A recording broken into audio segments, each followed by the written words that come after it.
Hey, how's it going? As some of you guys know, huge fan of 3D printing, a lot of fun. And so the other day when I ripped the fin off my board, which sucked by the way, I figured, hey, why not try to 3D print one? It's made of plastic, it should do the exact same thing. And so this video is basically my first attempt at a 3D fin. So enjoy.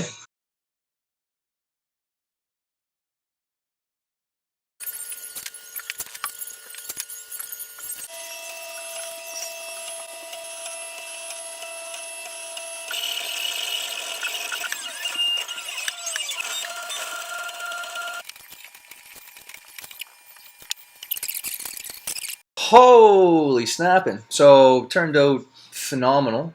A little bit of cleaning up to do in the back, but yeah, should do the trick. Turned out wicked. All right.